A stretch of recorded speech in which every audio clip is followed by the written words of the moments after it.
Abrams, he does his best to balance out their shittiness by stringing along lost composer Michael Giacchino and future Star Wars The Force Awakens cinematographer Dan Mindell.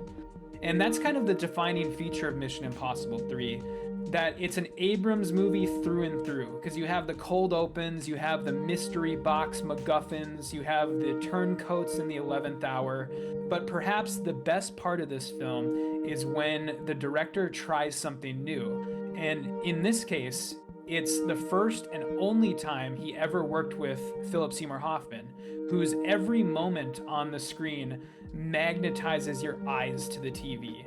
And so, all in all, it's kind of a mixed bag of a film, but it's the necessary one that we needed to get the series to the entries that are to come in the future. This is the movie that proved that Mission Impossible could work even when nothing happening on screen really matters. You know, in this, the story is literally meaningless. What matters is, what are the actors doing? Does it look awesome? And, you know, is it fun watching them do these things? And it answers yes to all of those questions. So it doesn't matter that the villain is milquetoast and, you know, basically thin air. You know, it doesn't matter that this is just Tom Cruise running a lot and saving the world. You know, and showing you that you can save the world just by running really fast and, you know, getting the shit kicked out of you along the way, but still finding a way to, you know, stop San Francisco from being reduced to radioactive ash.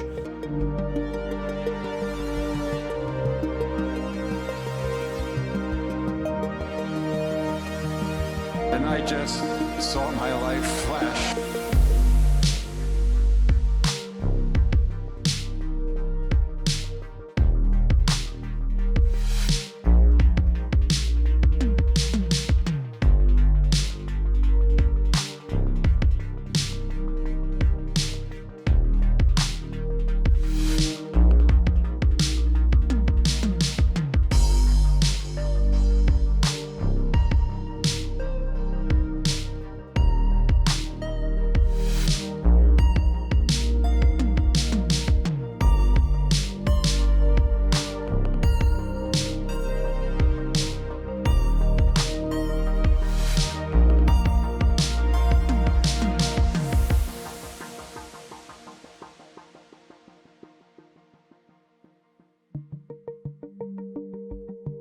Welcome to Theater and Stream, a film podcast.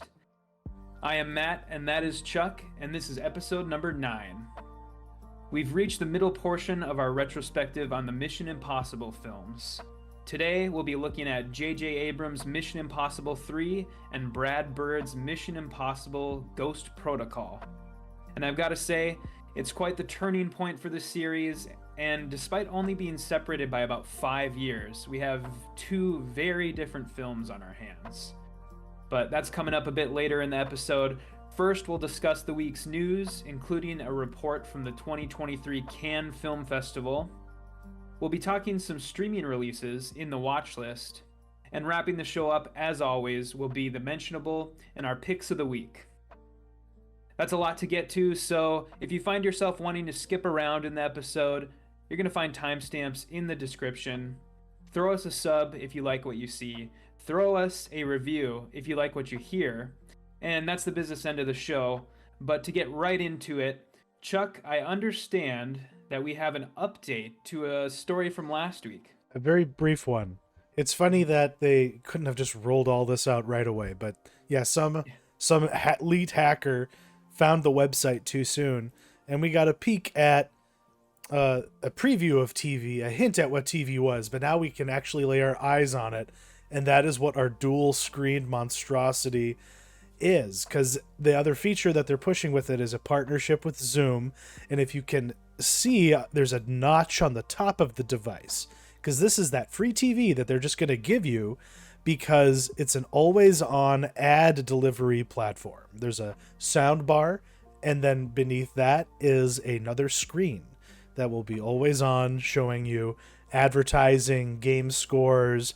There'll be integration because there's a camera on the top of it. This is that Connect, you know, Xbox Connect sort of style thing where it will always be scanning the room. It will be, looking into a lot of different things about who is watching it and when. It will know. You can't just cover it up. Like, I'm sure that certain features will be locked out if it cannot detect the living room that you've given them a profile for. Because I am being a intrepid first adopter. I tried to get a reservation for one of the 500,000 first run of these that they're going to be putting out there. And it asked me all sorts of questions. Like, what size is your TV? Do you have it mounted or is it like on something? You're like, how is it angled? How much other furniture do you have in the room? How many people you typically are watching it? How often is it used, per week? Well, all those kinds of questions. So I gave them lies, of course, and we'll just see if they pick me to get one or if I signed up soon enough. Because how likely is it that I'll actually get one of these, do you think? I think it's pretty likely because from what I understand, they got about 100,000 reservations in the first 3 days that it was available. Oh, so I'm one of those people. Okay.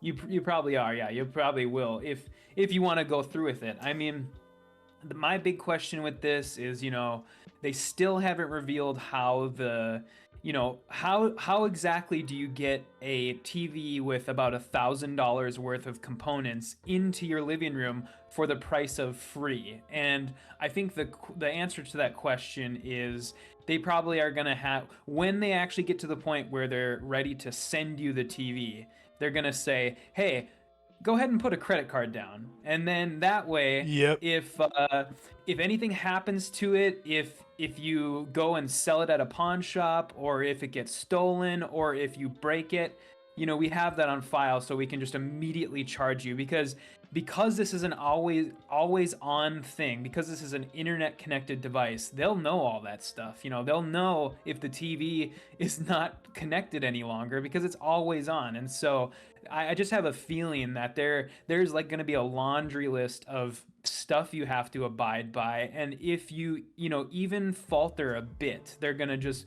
boom charge you $1,000, and suddenly that TV is yours to keep forever. Yeah, and because like that, and that's kind of where I probably will be backing out, honestly, because I was mostly just doing this for curiosity's sake, if nothing else. Because when I first looked at the actual hardware, my first thought was, can I mod that so that second screen can just be another like monitor? Because this is neat hardware. I'm not unopposed to the design. I think it could be really useful, in fact.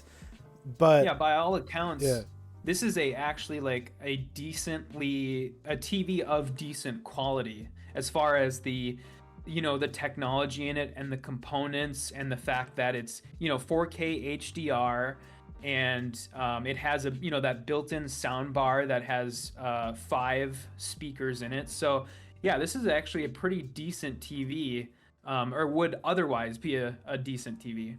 But this whole product, the more I think about it, it was conceived during the pandemic. That's when the eureka moment happened. And they just figured that, oh yeah, next time we have another one of these excuses never to leave our living rooms or our bedrooms again, we can have these available for people. We'll just give it to them. And then advertisers will pay out the nose to deliver ads directly to people's living rooms. It's kind of genius. Hey, November, I mean, you're being a little loud. If you're, I guess, I'm not interested in this in any way, shape, or form, and I just feel as if, whenever you're put into the situation where you're trading privacy for convenience, you really need to take like a second look at that situation, because that's kind of what's happening here. And I really feel as if they're really gearing this towards like the poorest of the poor people, in that this is basically the Rent-A-Center model. When back in the day when people would go to Rent-A-Center because they couldn't afford to put down even $200 or $300 for a TV to own, you'd go into Rent-A-Center and pay like $20 or $30 a month. And so I don't know, it seems a little predatory in that way also, where they're clearly targeting like the poorest of the poor people with this. And Yeah, I don't know. I guess it's just, and then just on principle, I mean, we all know my personal thoughts on having an unsullied viewing experience. Yeah.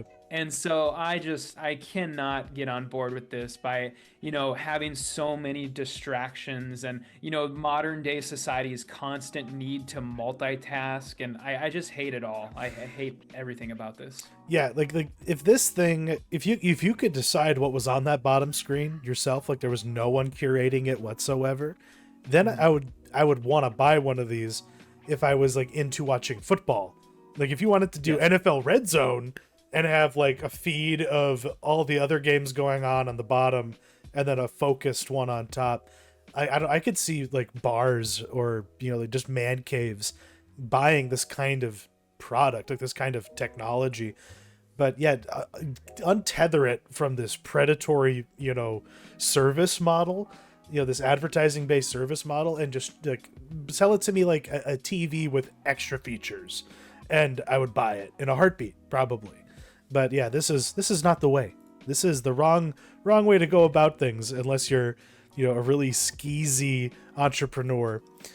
But speaking of skeezy entrepreneurs, they're winning a little bit. I don't know. It's hard to say who is bleeding more in the writer's strike this week in week 3, but there's some headlines coming, and the one that, hit me the most is that they are just saying canceled. They're using the C word yet again with Family Guy and American Dad. So we're not going to be getting, cutting edge up to the moment episodes from these shows any longer.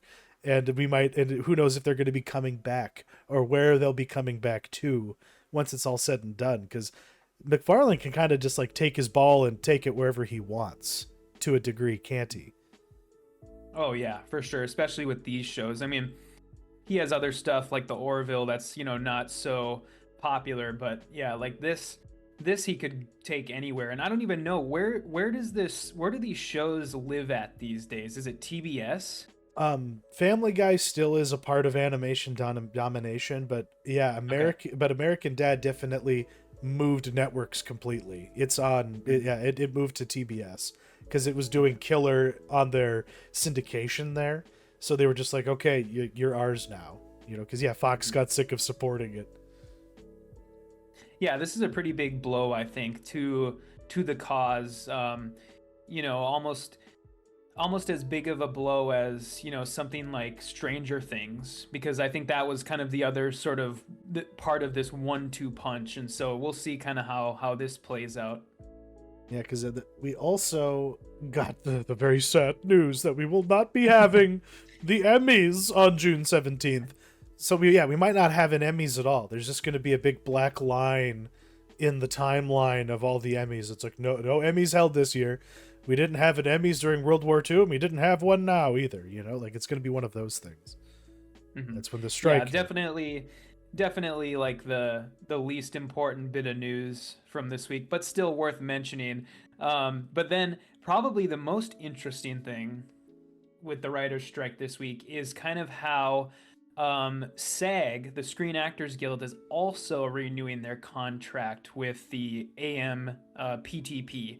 And so they have authorized a vote that if they pass in the affirmative, they may go on strike. But really what they're doing here is they are trying to get the most bargaining power by doing this, by saying we could go on strike if we want before they go into their negotiations with the AMPTP. And so we might be, a month from now, we might be in a situation where both the Writers Guild of America and the Actors Guild of America are both striking.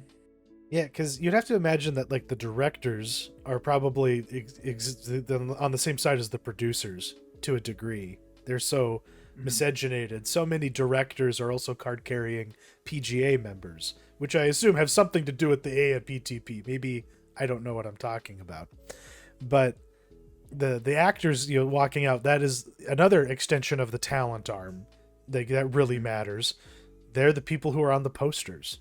And they're the people going on all the stupid fucking talk shows, at late night and hosting Saturday Night Live. It's like you need them more than you need anybody. to an extent because you're not selling anything. But how likely is it that they'll stick their asses out too? Like, I know that they're putting it out there, but like, what's more likely, them siding with the writers or just voting to let them, starve on their own?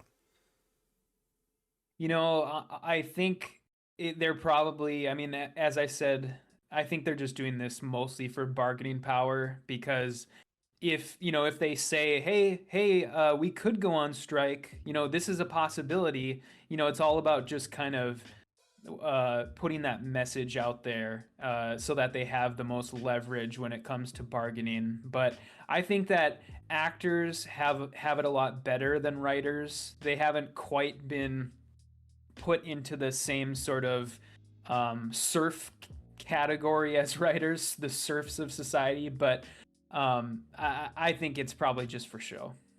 We'll have to see, because as this drags on, it just more and more things just get shut down, and we're also seeing some strange things happening with Disney. And I know you probably could just attribute this to their subscriber collapse that's been happening. I think it was 4 million reported cancellations from people not maintaining their free subscriptions or whatever.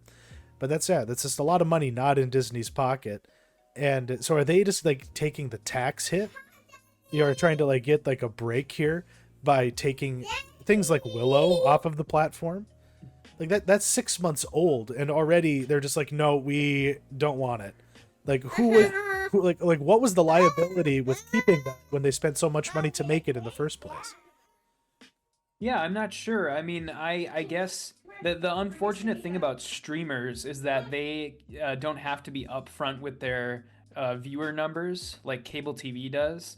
And so it sucks we can't get those because my guess is that the numbers for Willow were just absolutely like dog shit, and they just don't care. And so I think this probably has more to do with trying to get the tax breaks, if I had to guess.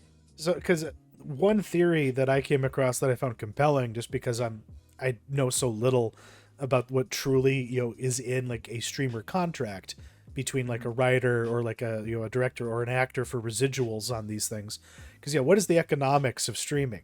Like what is like you have syndication for cable and broadcasting, but like if something that I write is on the Disney Plus platform, can my contract as a writer command that for the like as long as it's on there I get X amount of dollars?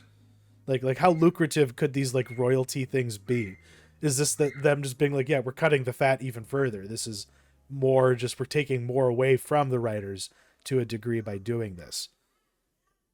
Yeah, I think that's that is a good line of thinking. I think because from what I remember, I believe that writers get like it's very small amount. It's like single digit, like bottom single digits, like 1 to 2% of the cut of syndicated shows. And in that WGA list of demands that we showed on screen a couple weeks ago, they want that number to be risen to, I think it's 5 or 6%, and then the AMPTP countered with like 3%. So it's just like they're not on the same page at all. And we'll meet them halfway though, Yeah. that marginal 2%.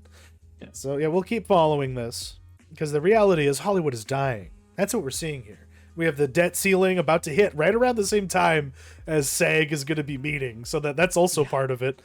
But the more important thing is like, where is cinema truly living? Where's the blood pumping? And of course, it is overseas in continental Europe on the coast at Cannes, because the film festival's going down, and it is all about Johnny Depp for some fucking reason.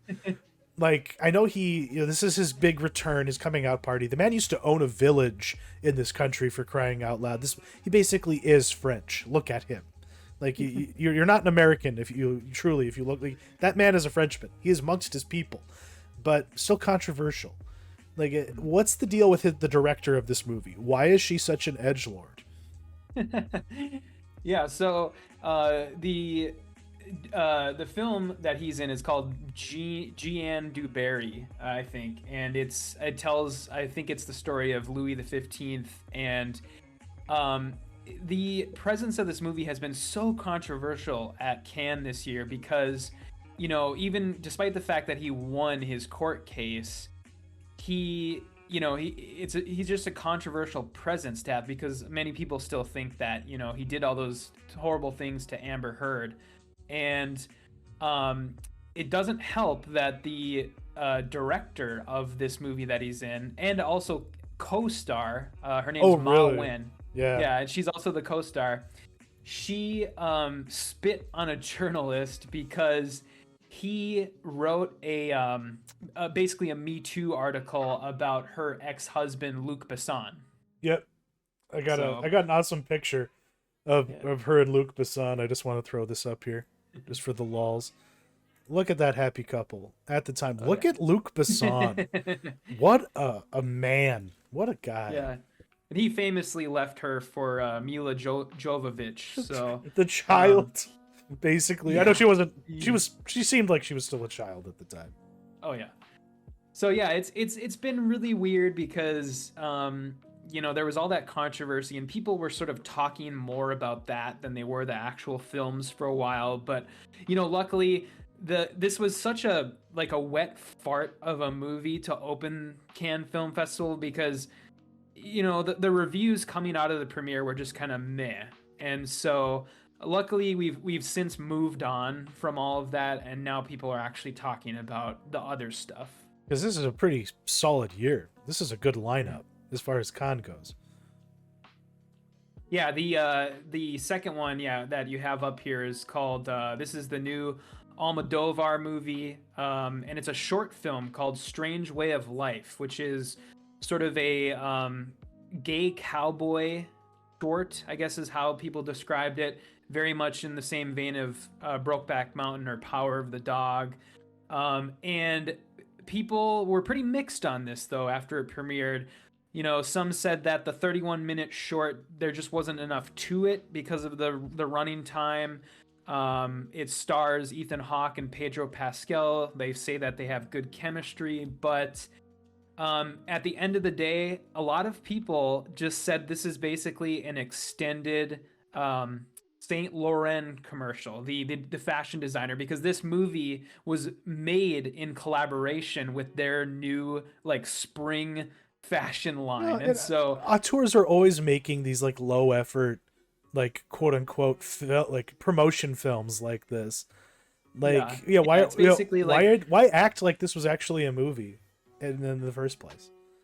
I don't know. I guess they probably just handed him a bunch of money and and just said, make whatever you want, just make sure that your actors are wearing our clothes. And he was because that's okay. Often what happens with these type of things. Like when you see commercials on TV for Coco Chanel perfume commercials, and you're like, what the fuck was that? Because it's all just this weird imagery and Natalie Portman walking through a field of flowers and then falling over and it's very strange, almost surreal imagery. And so I think this was sort of in that same vein. Because this is what the 30-minute short is what would make up all of the cut up weird shit that would be in the commercial that would run in between airings of The Godfather on AMC or some shit. Yeah. Okay. Mm-hmm. That makes a lot of sense. Yeah, because David Fincher and people like that, even Jonathan Glazer's done a lot of that too. A majority of his career has been just making these really bizarre tone poems for fashion and perfume and technology companies, music videos as well. Yeah, because those it's interesting, but it kind of detracts from the prestige a little bit when you realize it's just asking you to drink some Ovaltine.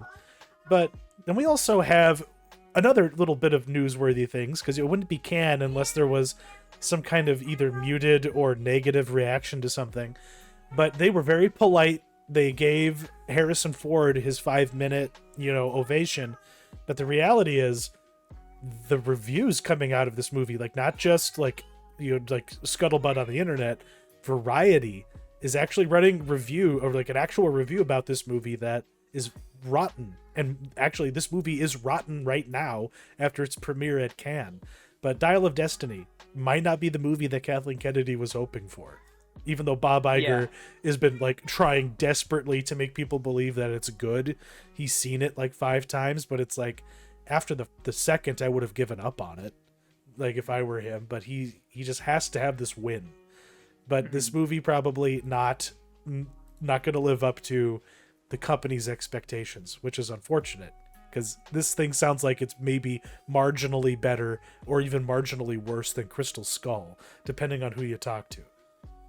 Yeah, I saw because the weird thing is they were allowing full reviews to be published right away, and I think I saw a review with the sub headline that said, "We don't know how good we had it with Kingdom of the Crystal Skull." And so, yeah, the Cannes audience is notorious for walkouts, and they're notorious for they have no problems booing at the screen, and they were a little more restrained for this Indiana Jones movie, luckily. But I heard that people in the audience could be heard murmuring in French about how bored they were while the movie was going on, and so. Yeah, the Indiana Jones reviews are not good coming out of the fest. Oh my god, sorry. I'm getting distracted by text messages. Yeah, which is the other part of this, is the like all of everything that the company has writing on it. But like, isn't it just fucking sad that like we're making Harrison Ford do this? Like, why couldn't it have just left well enough alone? Why are we pushing Phoebe Waller-Bridge so fucking hard? Like, I haven't seen a single thing she's in because anything I've seen her in, my interest instantly dies. What is the appeal? Do you know? I don't know. I guess I thought I really haven't liked her in anything I've ever seen her in. I think she's a decent writer. I don't know why she made the jump from writer to actor, but her writing on Killing Eve, especially in the earlier seasons, was pretty decent, and I liked that show for the most part. The last season was awful, but yeah, I haven't really liked her in anything I've ever seen her in, and I really hope that they're not trying to set the groundwork for anything in the future. They probably should just let it die now. I wish that Harrison Ford was as grumpy about Indiana Jones that he is about Han Solo, because this would be a lot more fun. But he seems weirdly like emotional about Indiana Jones in a way that he's not at all about Han Solo. Because he was resented Han Solo. Like, like Indiana Jones was partially, him trying to palate cleanse his career and how audiences perceived him, and I guess it worked. But yeah, the James Mangold, he just couldn't deliver the goods apparently. But then we have a lot of hype coming out about this movie with Sean Penn called Black Flies, which is about emergency response workers in New York City. Is this like set during COVID specifically, or is it just in that neck of the woods, slice of life with all the beauty and the bloodshed that goes along with it? I think you got it right on the head. I don't believe it's set during COVID. I think it's just kind of a slice of life type thing. I've heard it compared to like Nightcrawler, the Jake Gyllenhaal movie, where it's just like this unflinching like portrait of what these guys actually like go through. And this is actually from, the thing that got me interested is this is from Jean Stephen Savoy, who is, have you ever seen the movie A Prayer Before Dawn? I have not. It's a movie about an English convict who is serving time in a Thai prison, and he gets into this Muay fucking Thai. movie. Okay, Yeah. Okay, it's on my to watch list. I need to see this. I forgot about it. Yeah, same director, and I really enjoyed that movie. And if this movie is anything like that, I know that these reactions coming out of Cannes about this are absolutely spot on, because that movie was pretty messed up. And so right on. Fuck yeah, bro. Yeah, this is And it's got one of the weird, the last thing I'll say about it is one of the really strange things about it is Mike Tyson plays like the chief of the paramedic office or like the paramedic station. So yeah, that's going to be interesting. Did they do we know, did they leave the tat? I think they have to probably cover that up just for copyright reasons at this point. Oh my God, that's wild. But this hasn't been seen yet. It's going to be premiering right now. But right now. We finally are going to get to see Killers of the Flower Moon, the epic of epics, the swan song of Martin Scorsese's career. His rhetoric coming into this, in his interviews, has been really sad, because he's invoking something Kurosawa said around the time that he got a Lifetime Achievement Award at the Oscars. This comment he made about how he's bummed out because at the end of his life he's finally realized what cinema could be, and he's not going to be able to do anything with that crystallization. And he's I didn't understand it at the time, but I get it now, because there's so many things he wants to tell, so many stories that have inspired him, and this might be the last significant movie he ever makes, and you can just tell that the man put his all into it based on the footage we've been seeing.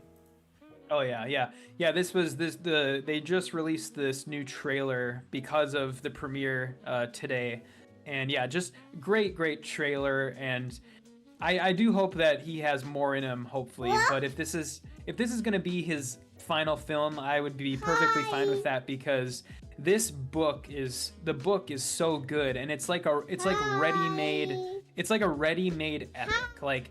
It was all laid out for him. The genius is already there, and then it was just up to Scorsese to basically add to it, add his flavor to it. And so yeah, very much looking forward to this. And yeah, as you said, it is premiering at literally right now. It's being shown as we speak this Saturday morning, and so we should be seeing reviews probably within the next couple hours. And I'm sure they're going to be a little bit better than what we're seeing for Indiana Jones. Yeah. What really has piqued my attention here is I didn't realize what Zone of Interest was going to be. But this is about a German family living next to Auschwitz. Yeah. Which, coming from Jonathan Glazer, this thing's probably going to be super intense and searing. And I am just so glad that man is another movie. Especially after we did that retrospective on his 3 other films. Yeah. Yeah, it's been a decade since his last movie, Under the Skin. And yeah, at this point, it just feels like you don't get stuff from this guy very often anymore, and this is a special occasion. And yeah, this is apparently about a Nazi commandant who his family, him and his wife, build their dream house basically on the other side of the fence from Auschwitz. And this is the first completely the first complete hit out of Cannes. Everybody who's seen it says it's amazing, and that's all you can hope for from Glazer. I mean, he doesn't miss, and very excited to see what he does with this. I think he's one of the few directors out there who could handle material like this in a way that doesn't come across as too preachy or too saccharine. I think he's going to do something interesting with it. Exactly, because there's nothing more tired than a fucking Holocaust movie. Let's be real. But if you're going to find some way to explore psychology or humanity of the average German in Nazi Germany, and actually do it with a level of dignity and not understanding, but just some true an analytical sort of intent. It's not just, aren't these people evil? Isn't it banal? I don't know. There's got to be something more to it than just, oh, weren't the Nazis awful people? There's something else that has to be there, and I trust this man more than literally anybody else to do it at this point in time. But Is there really anything else that is exciting? It's like coming out of it, or is it just a lot? Is there just a lot of Euro trash taking up the space? Not as of yet. I mean, this thing we may, I guess, may or may not talk about it next week too, because this thing still has about 4 more days left, I believe. Can does, and so yeah, depending on what else is coming out, we may talk about it again. But I suppose we should probably talk about what eventually wins the Palme d'Or. Mm-hmm. And I think right now it's safe to say maybe that Zone of Interest is the front runner. It's like he'd be the filmmaker to crown, just because he's, so rarely, putting himself out there for anyone to give him anything.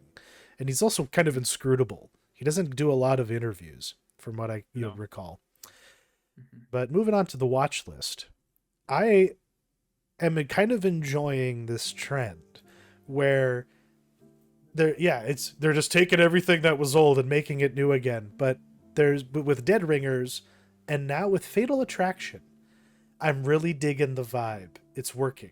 Like, these two shows are kind of nailing it, but I really, really like what Fatal Attraction did. Because how do you take the story from Fatal Attraction and stretch it out? How do you, what is the other thing that you can tell? And it's something that the original movie never really did, from what I recall.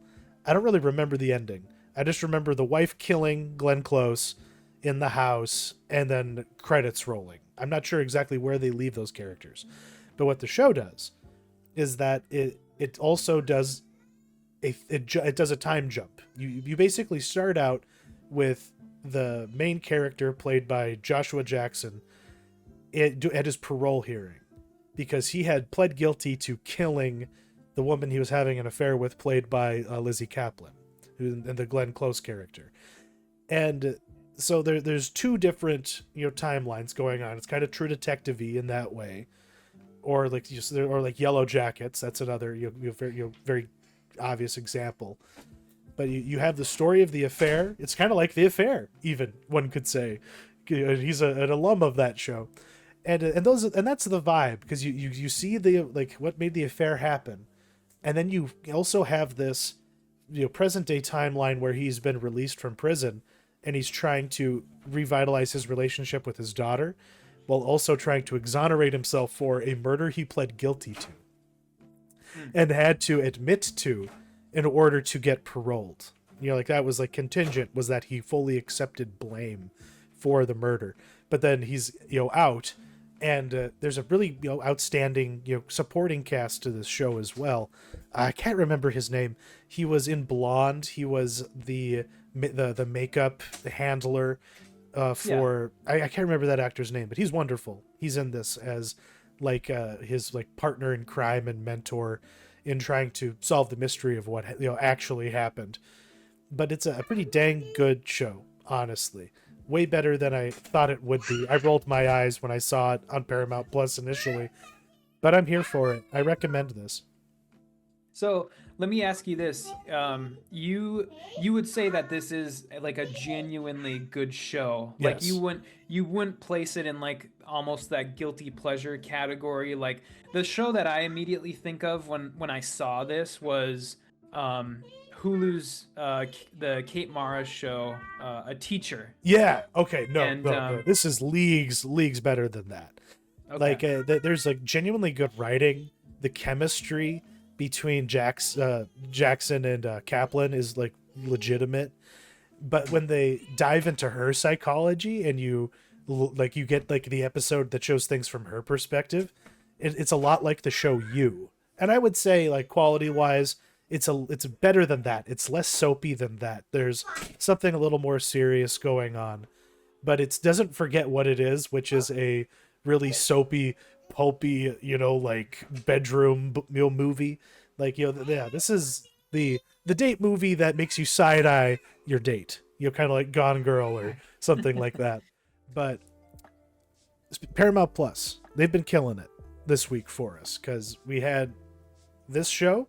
And I finally got to fucking watch a little old ditty called Dungeons and Dragons. I missed this in theaters, and I believe you did as well, which is why we're talking about it now. But Did this meet your expectations? Did it give you things that you didn't think it was going to do, or did it kind of deliver exactly what you thought it was? You know, I thought that the reaction to this movie was like very weirdly positive, and I think in part it's kind of I think a little bit of an overcorrection because people were expecting this to be absolutely awful, but it ended up being like okay to decent. And so that's kind of where I sit with it. It was okay. You used the term marvelification in our doc last week, and that's kind of how I would describe this. I feel as if maybe like 20% of the jokes in it landed, and there was just like way Oh, too much they humor. were And relentless with the humor. I got annoyed yeah, with it. Like, I was like, can hmm you be serious about something for a second? Maybe? yeah, and then it's a lot of the jokes too are like ripped whole cloth from like other movies or other sources. Like, for instance, the paladin character played by Reggie Jean Page, he's basically Drax the Destroyer, where he's just overly serious and he takes everything too literally. And then you also have, what was the other thing? Oh yeah, the scene where the like red priestess at the end is being pummeled into the ground by the owl Yeah. bear. Yeah. Literally, that's taken whole cloth from the Avengers scene where Loki is being beat up by Hulk at the Yeah. very end of that movie. And so, a lot of this stuff, they're just kind of picking and taking elements from other movies and sort of readapting it. It's almost as if they played like Mad Libs with the screenplay for this, and everything is like interchangeable. Like you could like superimpose this film's plot onto like basically anything. But Yeah. yeah, what did you think? It does seem like they wrote this by just getting a bunch of like D&D like streamers and having them just like do a thing with the Mad Libs, and that is how they got all of, because when people are doing D&D as performance, I don't really watch it, but you can just tell that the whole point of it is to just try and make people laugh. It's basically just guided comedy to a degree. Yeah, even amongst like the most popular of it, even when they're like trying really hard to stay in character and like do all the these and thous about it, the whole point is to make people laugh. And Mm-hmm. it's a very glib and insincere thing, even though I know people are very sincere about it. And the end result, though, is that, yeah, each scene just feels inconsequential. It's just, okay, yeah, here's the crazy goofy thing with the special effect, and now we're going to say something funny and move on to the next thing. It was just one, like, little glib, trite joke after another. And when I was really getting engaged with it, when it is just, there's just random fantasy shit going on, that I could just, get into. But none of these characters are really substantial, and they just were put in here to be self-inserts for the fandom. And the audience of D&D is pretty young these days. Like, there's a lot more of Gen Z who are into this than even people our age, I would say. It's a lot more hip than it ever, Yeah. which is why you could make a movie like this and not like the one from the 90s. But like, should we be grateful that it's at least, passable? Like I wasn't offended by it, but I wouldn't call it great. I agree with you that, yeah, the overwhelmingly like sort of positive like vibe about this belied how mediocre a lot of it is. Like, people were acting like this is like game changing, and it's like, no, it's not. Like, this is as boilerplate as you could get. They at least just were respectful, and that's the difference. Yeah, that's where I think maybe the movie got things right, because see, my personal experience with D&D is almost nothing. Like Same, zilch. D&D and the world of D&D is something that I've never gotten into. So when I was watching this film, I felt like a lot of stuff was going over my head, and I got the feeling that for the right person, this movie is just full of Easter eggs. And there were times when I'd be watching the movie and Hang on, man. There's something weird going on in my house. okay, sure. Yep. What was that?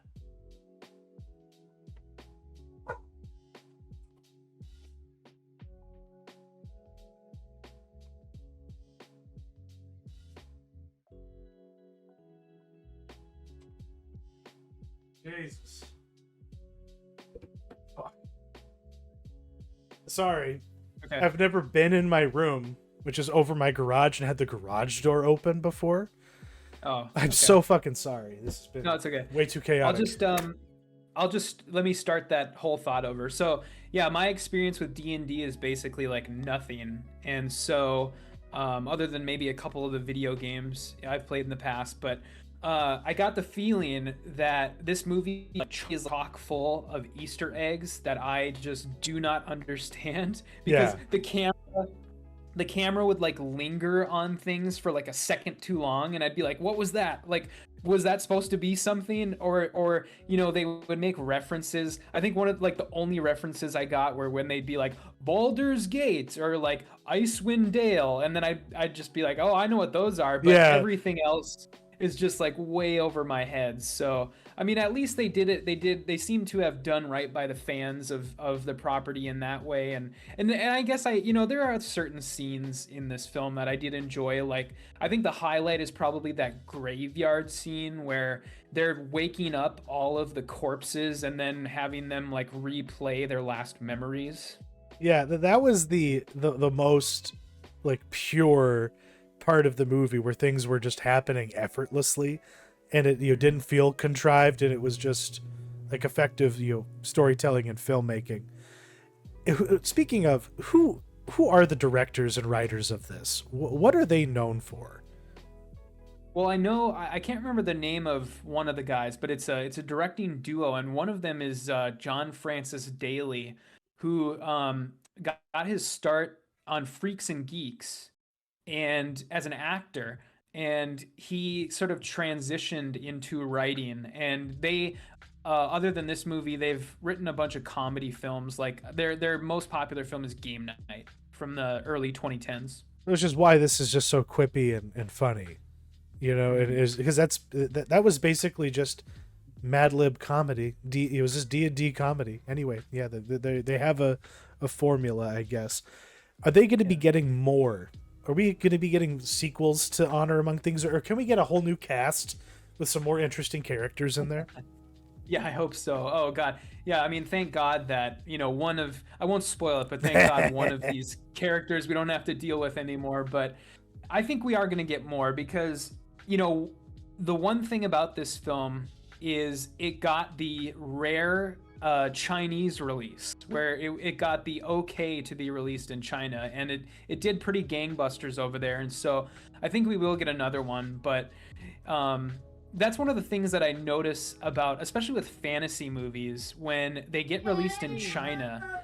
I don't know if you are familiar with the the Chinese censorship board is run by the government, and two things you will never see in a fantasy film that is released in China are ghosts and skeletons, and those are two things that you don't see in this movie. And so just something weird I noticed. I always notice stuff like that when movies get released in China.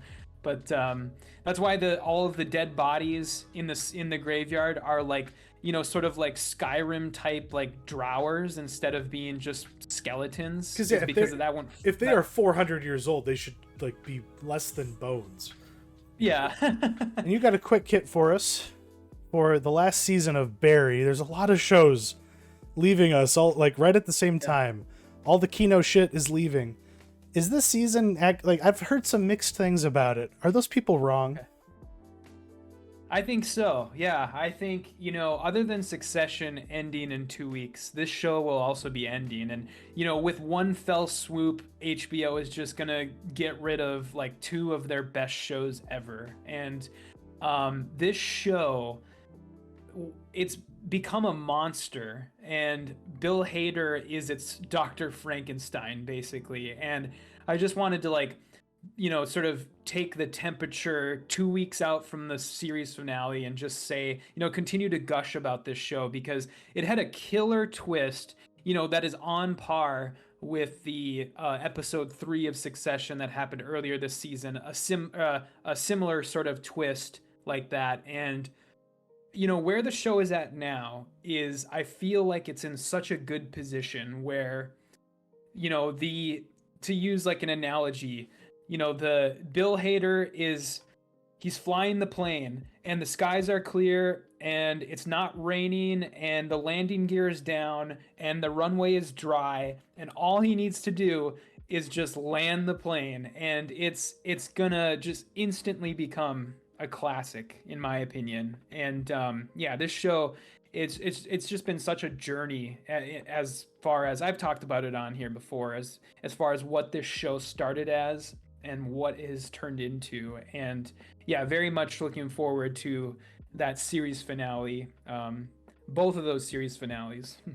So do you anticipate him doing something like really Tom Cruise-ish, and like instead of just landing his plane as easily as he can, like he's a professional, he should just be locked in, he's done this 1,000 times, right?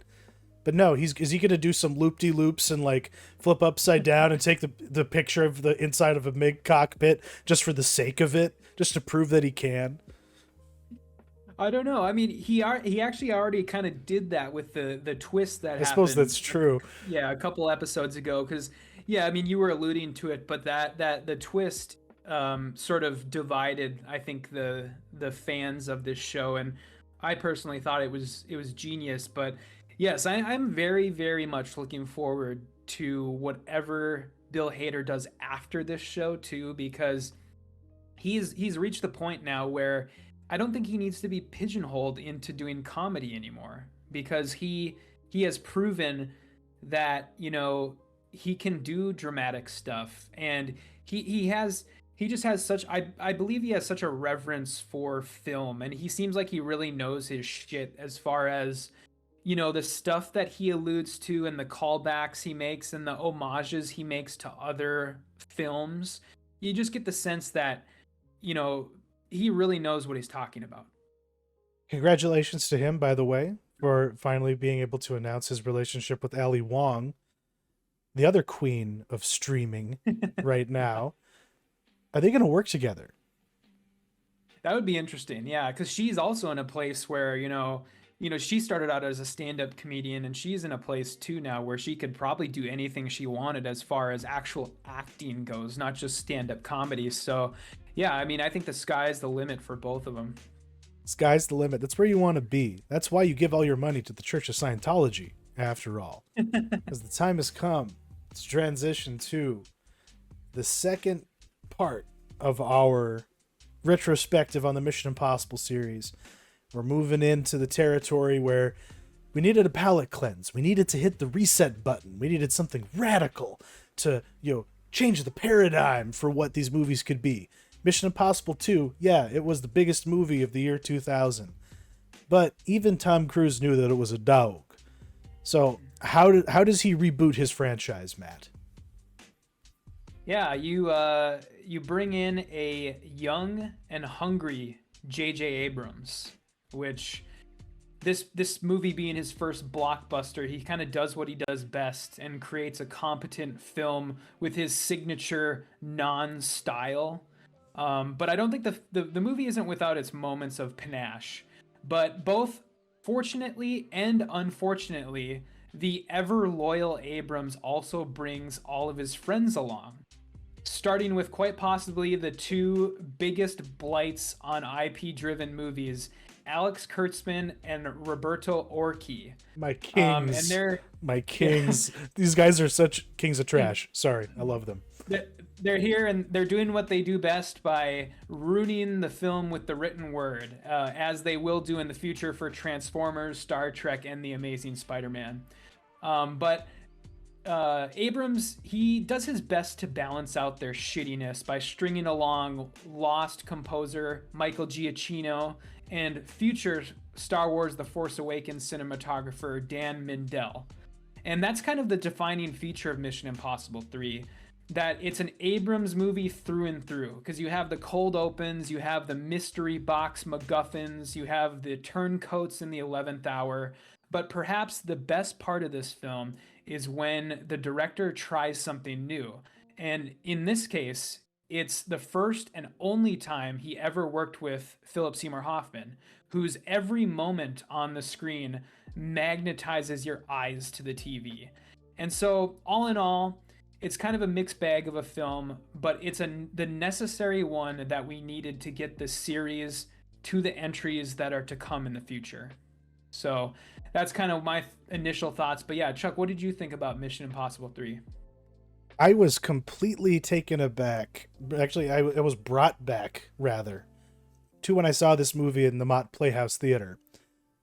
Because, like, I'm coming in as a fan of, legitimately as a fan of Mission Impossible 2 at this point in my life. And I hadn't quite gotten into Lost yet, but I had watched a fuck ton of Felicity and Alias. So, like, that's the kind of JJ Abrams, fan I was. So I was excited for it. But to have that opening count to 10 cold open in media res, you're literally just being told, oh yeah, Philip Seymour Hoffman is the most, like, evil motherfucker ever. Like, he might be the best villain in this whole series.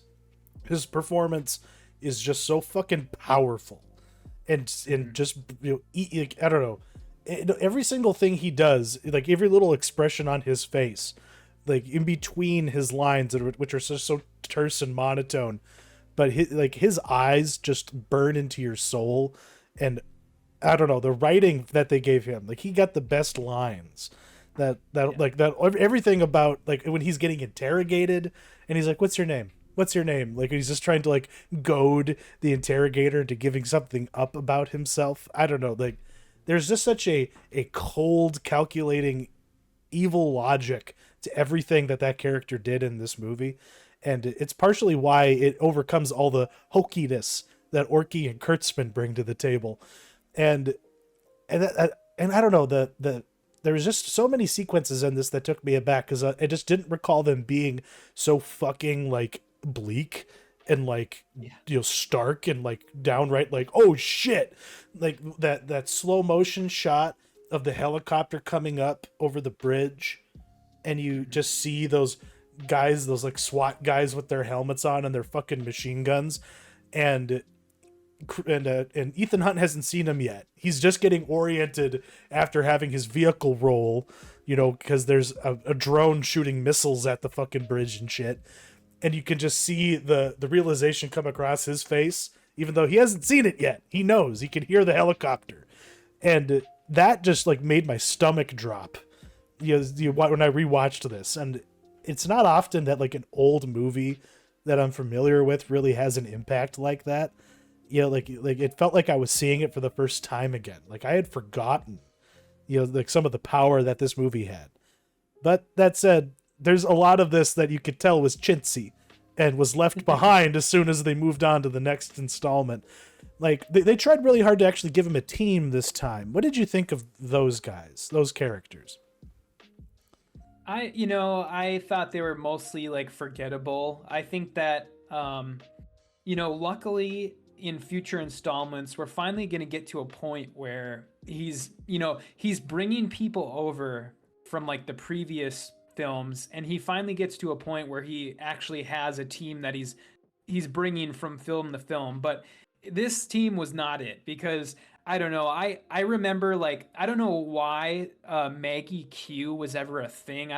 She's not a good actress, I don't think. And I don't know, like, the whole thing that they tried to do by giving her, like, the, like, 10 seconds of character development she got, where she's, like, saying the prayer in that car, when they're waiting for Ethan Hunt to jump out of the skyscraper, that was just lame. And then Jonathan Rhys-Meyers, I don't know, he's pretty forgettable. He's sort of, he's the wisecracking helicopter pilot from number 2, the like Australian guy. He's just like that insert character. And I think Cruise, because at this point Cruise is like full on, like, never mind who the director is, never mind who any of the producers are. This is, at this point, Cruise's franchise. And I think he knew who to bring over from this movie into the other ones, which in this case is Michelle Monaghan and Simon Pegg.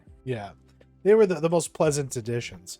Even though apparently when they were making this, Simon Pegg was in a deep, dark time in his life, and it was because he was exposed to Tom Cruise that he broke his alcoholism.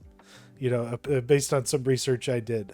I don't know why that was a part of it, but that insipid little group though, like Jonathan Rhys-Meyers at that point in his career was on, like, what was it called again? The Tudors.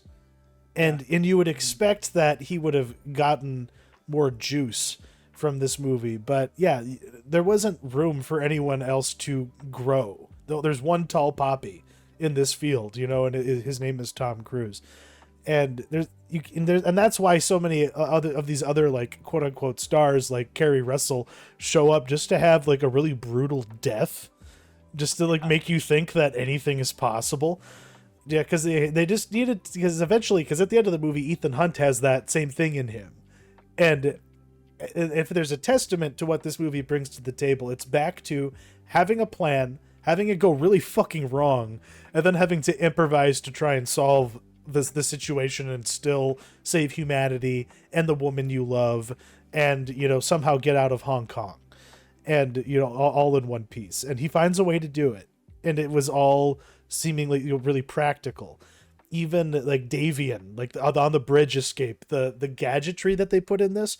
Do you think there's actually foam that you can spray on like layered steel that could like make it brittle enough that you could just like break it with a crowbar? I don't know, but in Mission Impossible world, it exists. It's that bleeding edge. And I appreciated that kind of stuff. But then it's still at the same time very grounded and practical. It wouldn't be a Mission Impossible unless Cruise was like running up a wall with a cable and then gliding down so he can do the Mission Impossible stop. But he uses a laser to measure the amount of distance he has exactly. So that, I don't know, that just seemed like that's real technology. It's probably something the Navy SEALs use. But I don't know.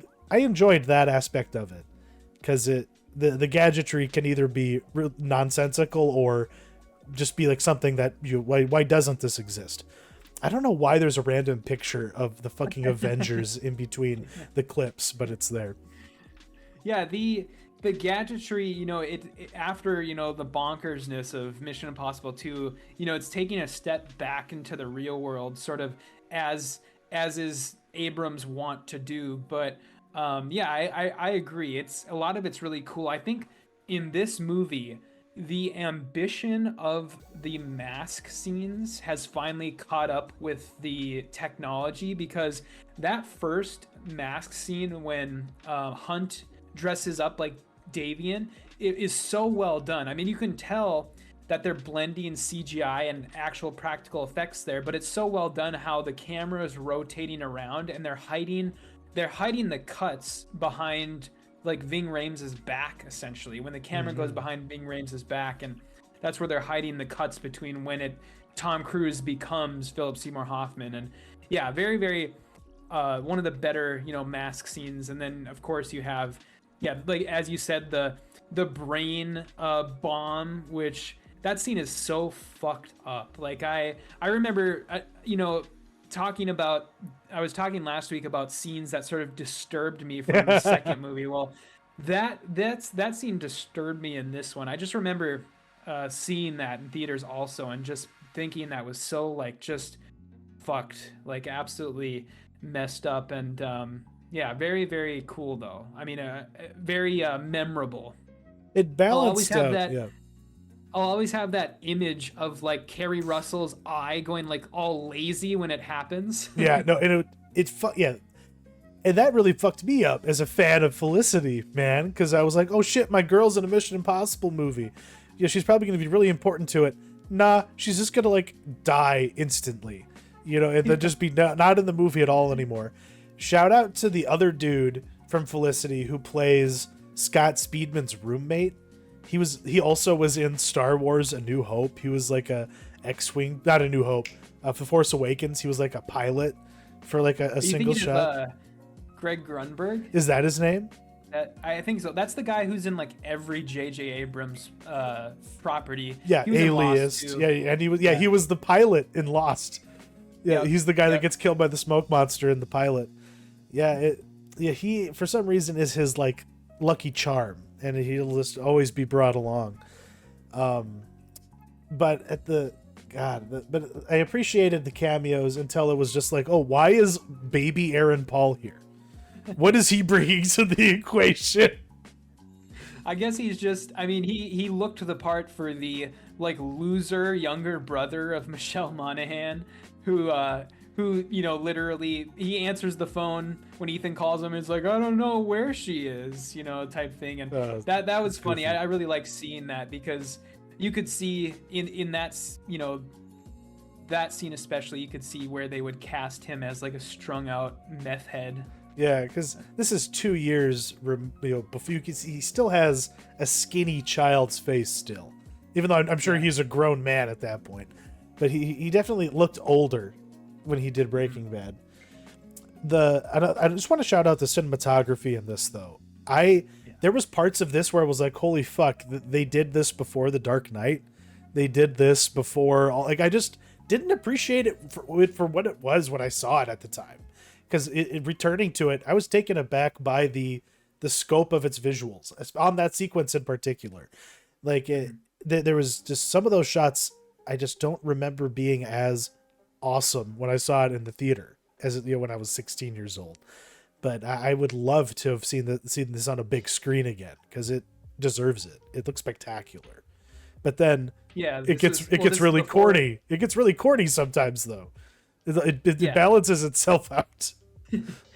This is before Abrams got the hankering to put lens flares on every single shot, and but yeah, I would agree with you. Yeah, cinematography is great, and that one shot that is literally in every single piece of marketing material for this movie is when Ethan Hunt is running on the bridge and gets blown against the car by the missile from the helicopter. And I had that image is like seared into my mind because they were so proud of that effect when they were marketing the movie. But it is cool. I mean, it is very cool. And but what wasn't cool? Like, is there an Abramsism that was in this movie that you didn't appreciate?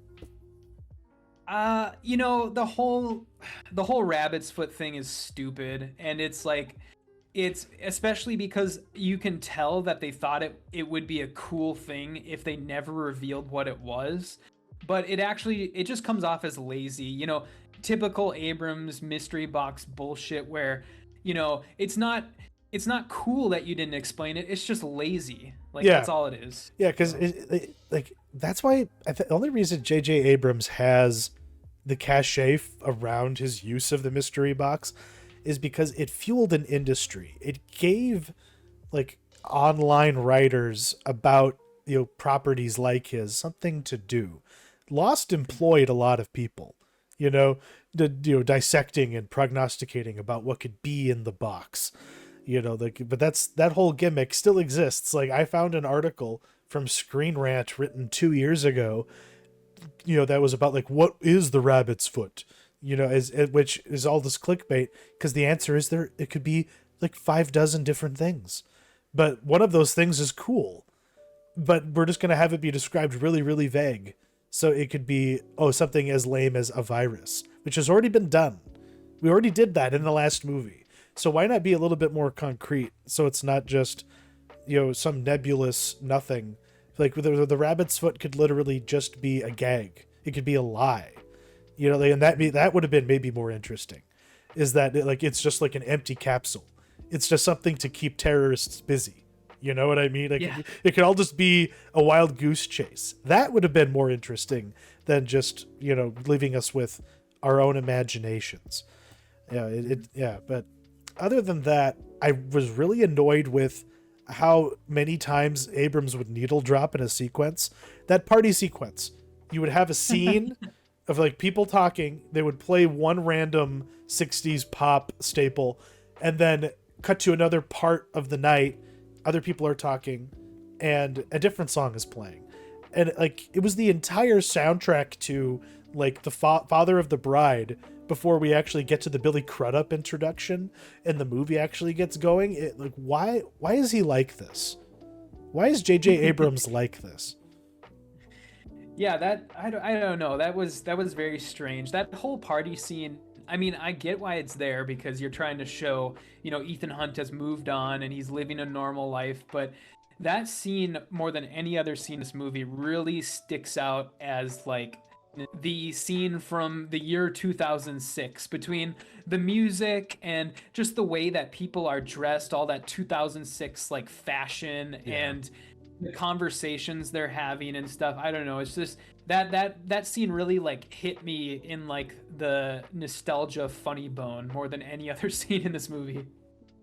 Because otherwise it has a very timeless feel, honestly. It does, and Giacchino's score really serves the movie well, especially the intro take is just so like thrumming and just driving forward more than any other version of it. Like that intro sequence is delightfully short, honestly, because it's just the actors' names while they have all these lights. Like, I don't know, I liked the effect of the lights casting on the bold red text, but it's just like the names of the main cast, the name of the movie, and then boom, you're just like in the thrust of it after that like really, really awesome, countdown to start the movie off. But why didn't Cruise have Abrams come back?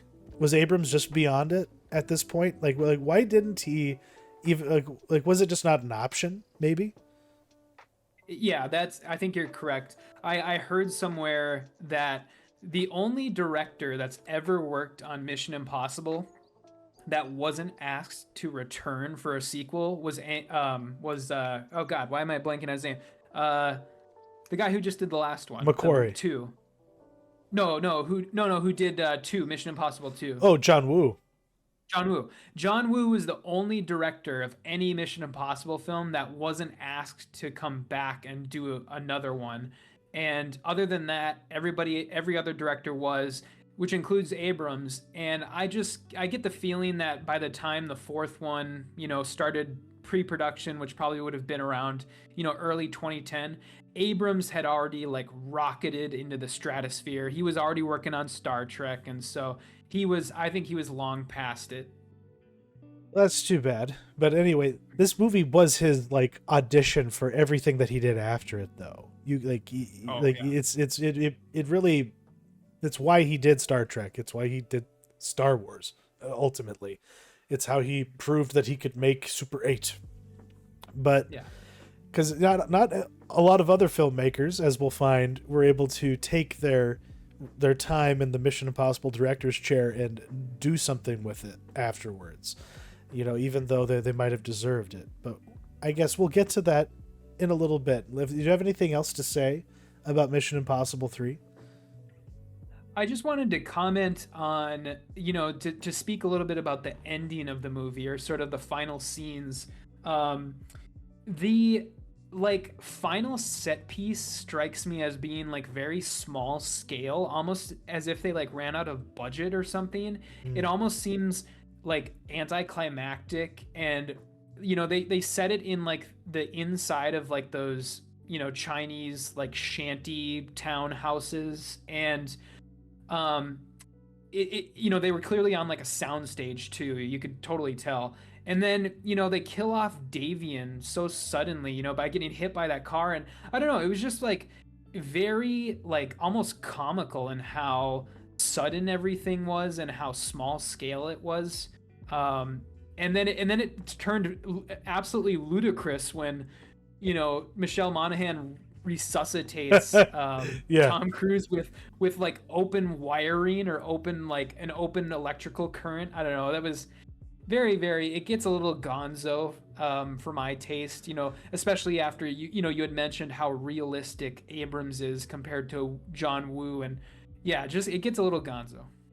And that's kind of where, like, I would call it hokey as well, because there are some awful lines in this. Like, even though I was, lauding the sequence for its like technical brilliance and like real world applicability, but then you have Tom Cruise up, because he uses this cable to run up a wall, and then he uses a tiny printer to print a photo of, because they can't hack the security camera, so they print a picture of what it would see so that they don't question that they don't see him doing his thing. And then he just drops the line, Humpty Dumpty sat on a wall. And you're just like, Jesus Christ, like, what are you doing? Yeah. But at the end of the movie, they have this like bit of like meta awareness that I just like, it seems strange for a Tom Cruise movie, because you don't actually hear a character say the words impossible mission force in the first two movies. But then Michelle Monaghan and him are like all beat up. They're survived. They're getting ready to go on to their lives. And she says, like, what's going on? Like, who are you? And he's like, well, I work for an agency. What agency? The Impossible Mission Force. What the fuck? That's its name? And it just made me laugh, because it seems bizarrely placed for this movie. But then again, that maybe that is exactly what an Abrams movie would do. I don't know. Like, what did you think of that? Did that feel goofy to you?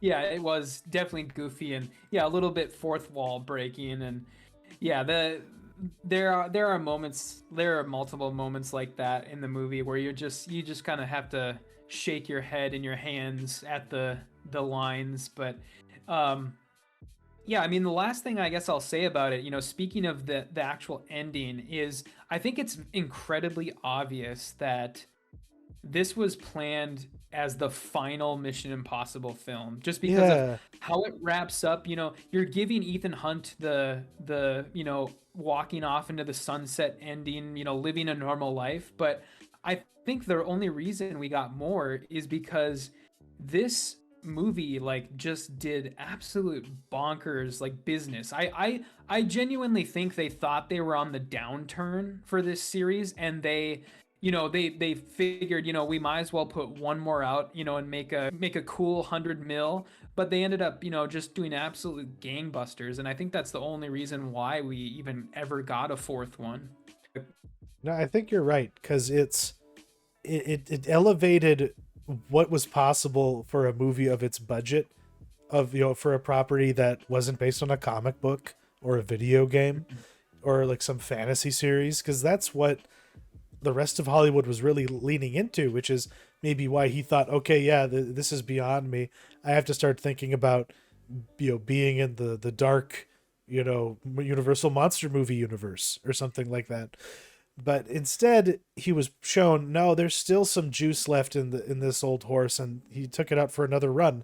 And that other run was with Brad Bird in 2011. And Ghost Protocol, as it is titled, it's you either call this Mission Impossible 4 Ghost Protocol or just Mission Impossible Ghost Protocol.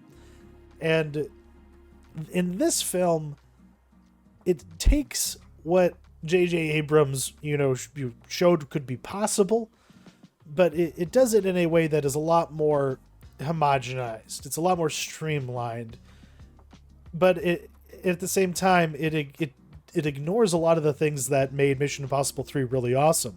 Like, it's really impactful and indelible villain. The villain in this might as well not even be in the fucking movie. It's kind of strange. It's a strange movie because it has such great set pieces. It has such a driving narrative. But Michael Nyqvist, the late great Michael Nyqvist, is utterly wasted in this role. And it's hard to say who is like even causing anything to happen in this particular story. Because in the last one, we had like another vague, devious arms dealer, playing with Armageddon.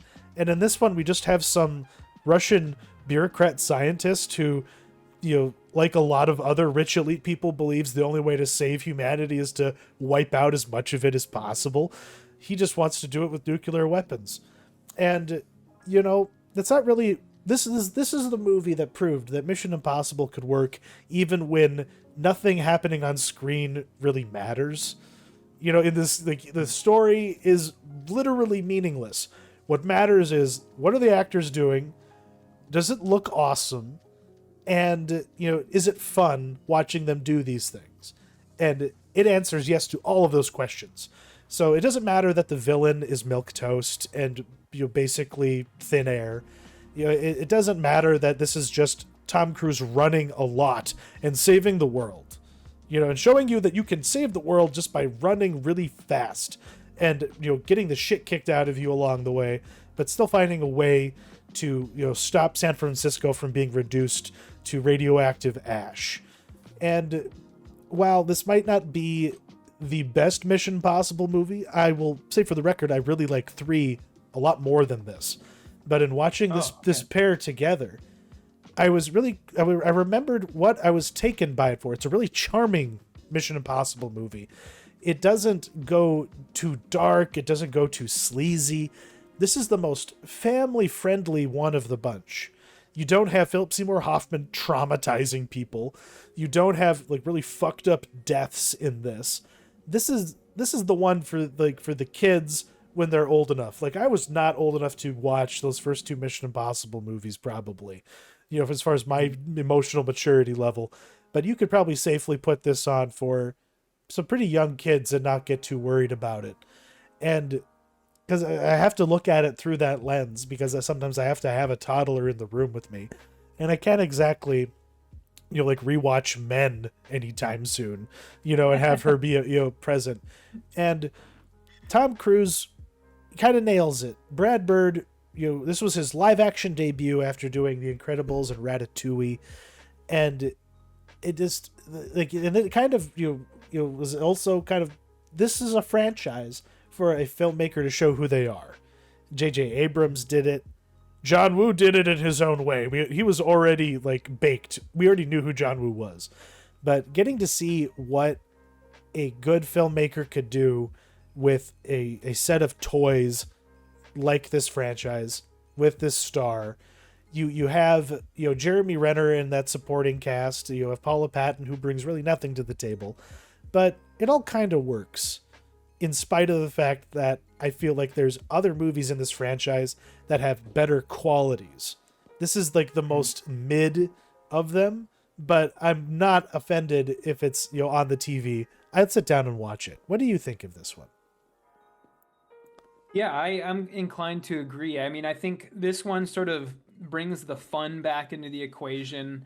I think that's kind of, I mean, I don't know what someone would expect from a Pixar animation director. That's probably Brad Bird's sort of experience coming into play there. It brings the fun back, brings a little bit of the lightheartedness back.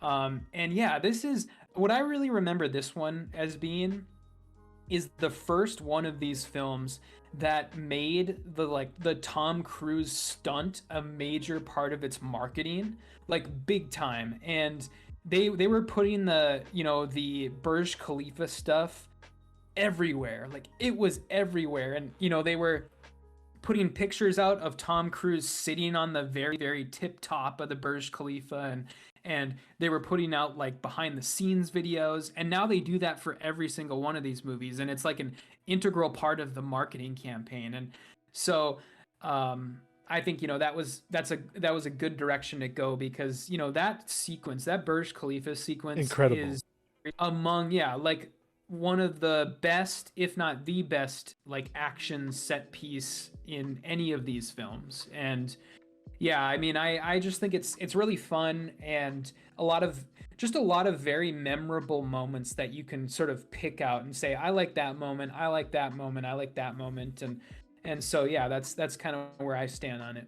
Yeah, it's probably the best at being a Mission Impossible movie out of all of them, because it gets things pretty dang close to great throughout it, and the other aspects of it are fucking incredible. Because we still got Michael Giacchino back to do the music, and I think that helps it, because at this point he's at the height of his powers. He's not as wedded to Lost. He's stretched his legs a little bit more in other projects, and I don't know, I just, yeah, even though a lot of these familiar faces that pop up are kind of thankless, Ving Rhames is in this just for that one little part, so he can drink a beer and then pat him on the back and just pimp away. Like he was out of that shot so quick. I'm pretty sure he only had one take. But otherwise, I was very happy to have Simon Pegg back and more involved. You know, that whole hallway sequence with that gadget was fun.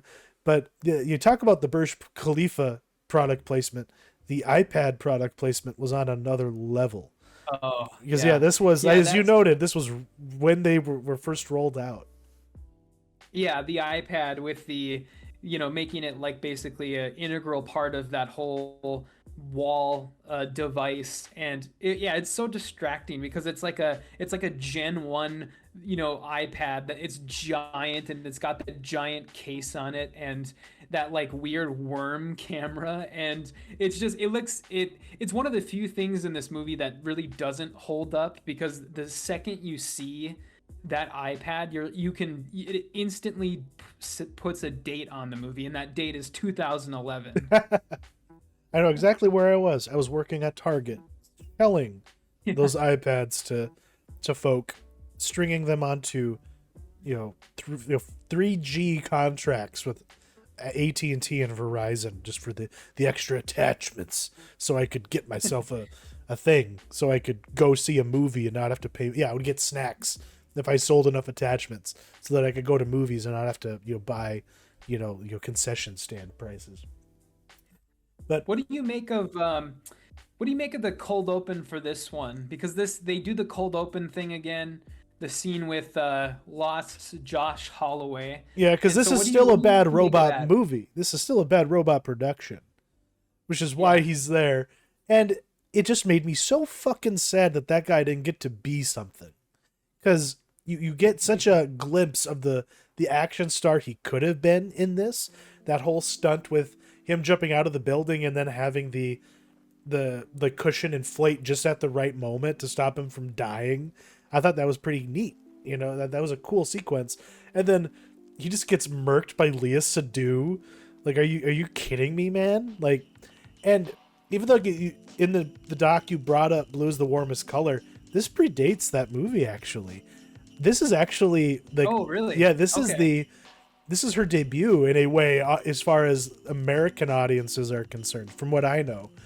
But yeah, I forgot that she was in this, but I remember thinking that, like, looking back on it, my thought when I saw this was, yeah, that French chick is really hot.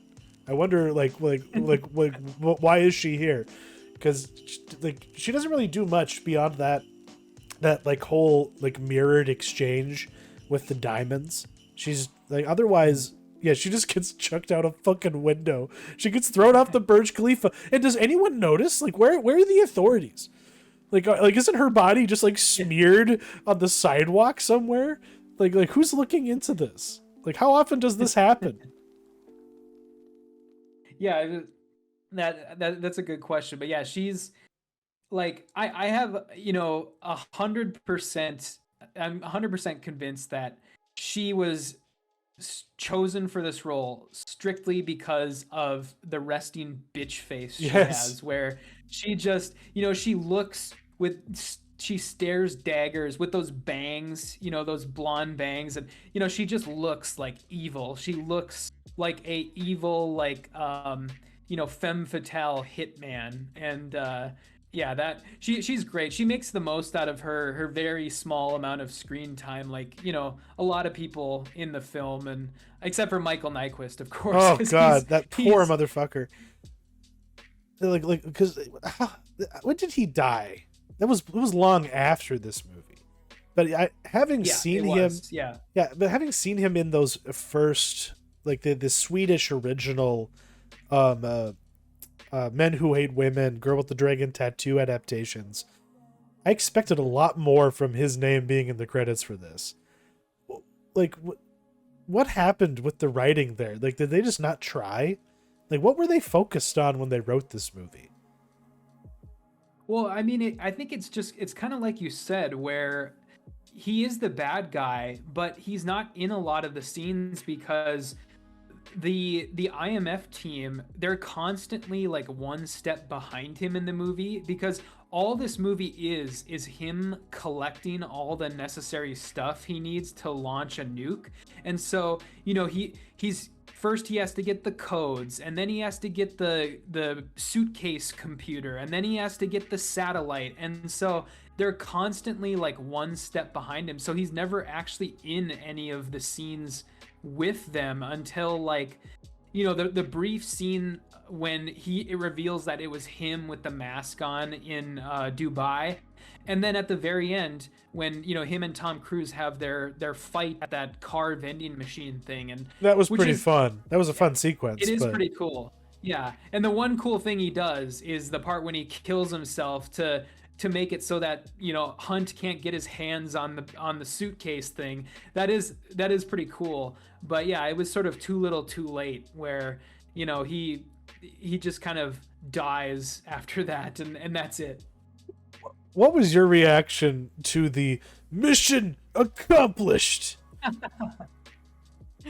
That was pretty awful. I mean, I think it had a good payoff in that the payoff was good where Luther is talking with him at the very end, and he's like, "You actually said that? Oh, wow, you said that." That's a pretty good payoff for that. But yeah, when it happened, it was pretty bad, pretty corny. It is what it is, though, because some things worked really, really well, but then a lot of what some of the flavor characters had to do, like Tom Wilkinson. Why were you in this movie, dude? Like, what the hell? Like a lot of this shit, it looked like they did it over a weekend. You think that a writer's strike had been going on. Like, there's so much missing from this movie. But yeah, well, it's part of the series sort of tradition in like bringing in like these top tier actors to play like the IMF like top brass, like Lawrence Fishburne, Tom Wilkinson, Henry Cerny, and they are usually reduced to like one or two scenes.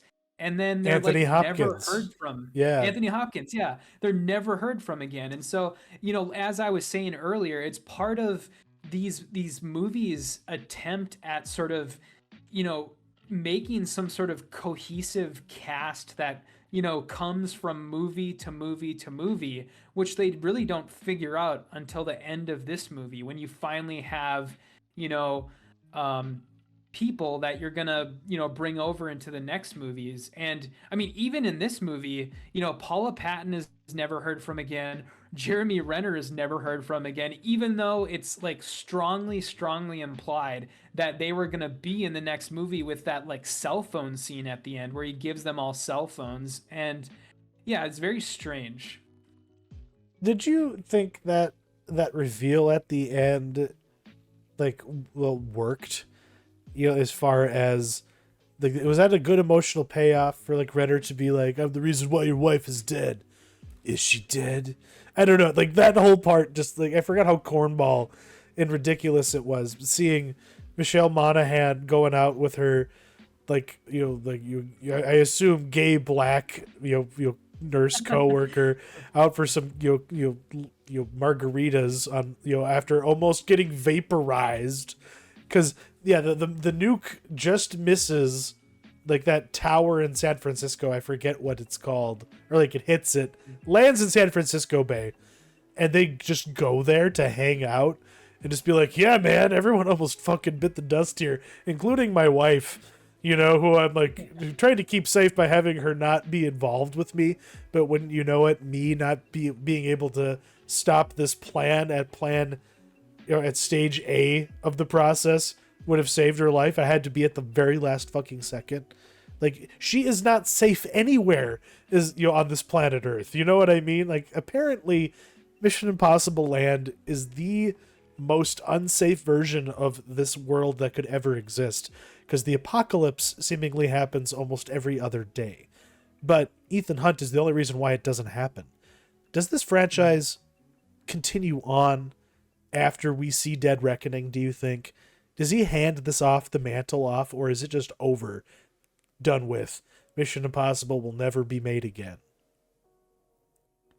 I do. They have said that, Dead Reckoning Part 1 and 2 are going to be the final movies. And I really do hope they make good on that. I mean, let's face it, Tom Cruise is getting too old. Like, I think his age is finally starting to catch up with him because I've seen recent, like, red carpet photos of him, and he is actually starting to look his age. And I just really hope he doesn't pull. I don't know if you heard about this in the past, week or so, but fucking Vin Diesel is out there now saying that the Fast and the Furious movies are going to go to number 12 now. Even though they were only supposed to go to number 11, they're now going to go to number 12. Yeah. And so they told me that they wanted a trilogy.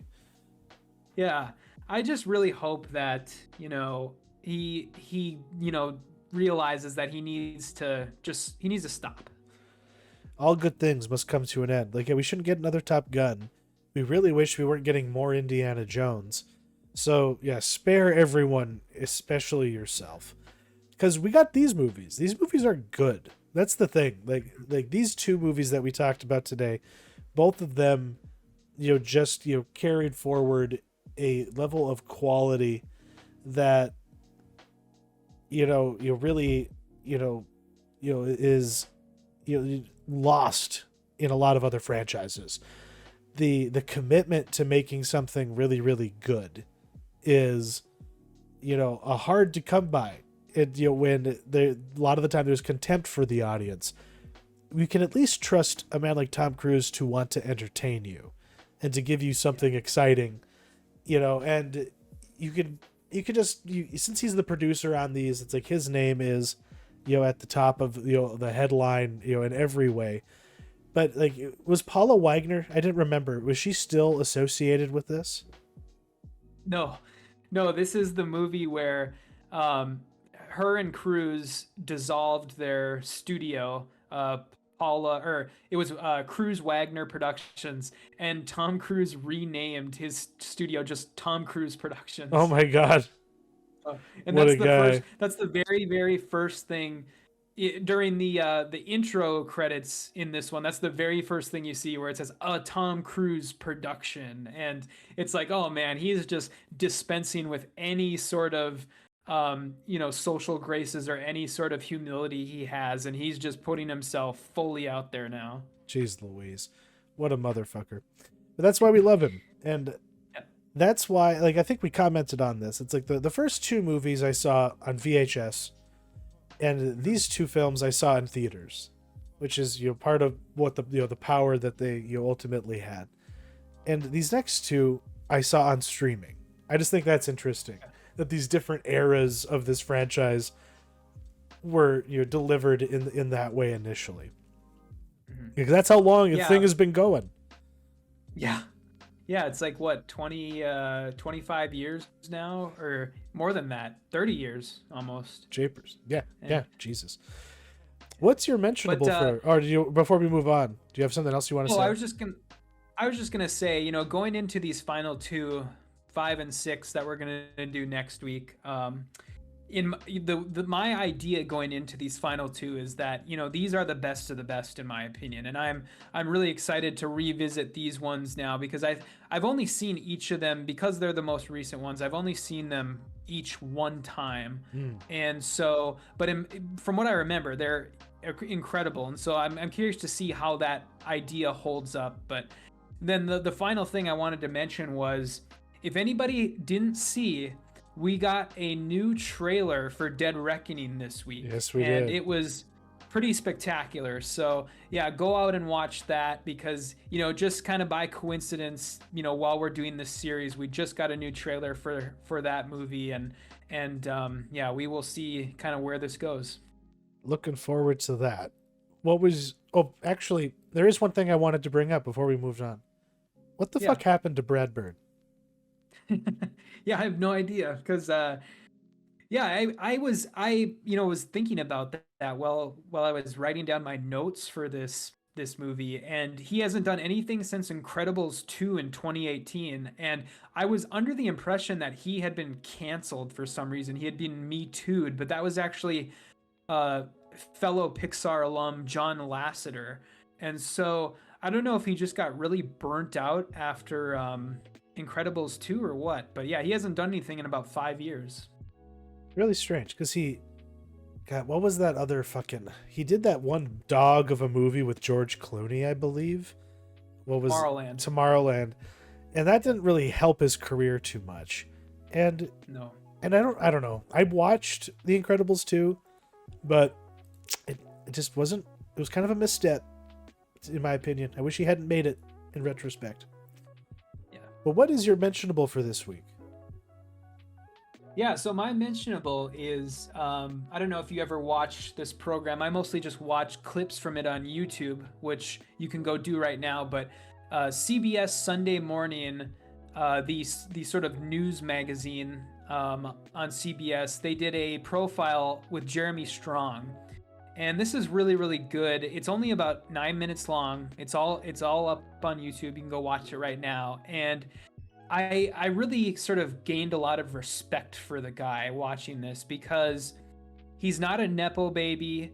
He's not somebody who comes from money. His parents didn't buy his way into Hollywood for him. He's from a working class Boston neighborhood, and he just worked his way up basically in Hollywood, from the stage to the screen, and then so on and so forth. And the most interesting thing about this interview is the interviewer asks him, how do you get to the dark places you go for Kendall Roy? How do you pull all of that hatred you have for your father? And he's basically just like, I don't know. I love my dad, and I have a great relationship with my dad. And then they I think they interview him and his dad together, and they seem like they have the best father-son relationship ever. And so it's just interesting. It's very interesting to note that. And he's gotten a lot of shit lately for being a method actor, and I guess if we're using words like dramaturgically or whatever, I can't say it right. Yeah, a lot of people made fun of him for that. Yeah, and I guess my sort of advice to people would just be to lay the fuck off, because he's good at what he does, and the guy is just committed to his craft, and he's not like out there like hurting anyone like idiots like Jared Leto, like mailing people use condoms and stuff. So yeah, I mean, I have so much respect for the guy, and very curious to see another person who I want to see where his career goes. His most famous role is about to end, so we'll see what happens. Yeah, all doors could open for the guy, and he would deserve it. You love to hear it, because there's so many names I come across these days where I'm just like, it's a Nepo baby. Like I instantly just get some thoughts in my head, some presuppositions about what I'm about to see, or question the quality of it before I've really even had a chance to look at it, because it's kind of like why I respect Malia Obama hiding her involvement with beef, because I would have had a very different perception of it had I known she was working on it, which is a failing on my part, which is why I feel like I enjoyed it all the more even after finding out, because it's like, well, okay, I'm impressed. It's kind of like how J.K. Rowling would write under a pen name to do her non-Harry Potter shit, so she can just be like, see shit lords, I'm for real, like I can appreciate that kind of courage, which is kind of weird of me to be bringing up politics into this, but I spent a lot of time this week reading a 300-page report from the John Durham, the Special Investigator Counsel, whatever the fuck he was, and all I'm going to really say is I was right, motherfuckers. I was right about some things, but I'll leave it at that. Because it's unfortunate that so much of my life was consumed by the topic of this document. So I bring it up in a way as to throw it on the bonfire and move the fuck on with my life. Because, I spent way too much time reading Hillary Clinton's emails. And the last one that I am ever going to read was in this report, which is me closing my little circle from a time in my life when I was pretty terminally online. What was your pick of the week?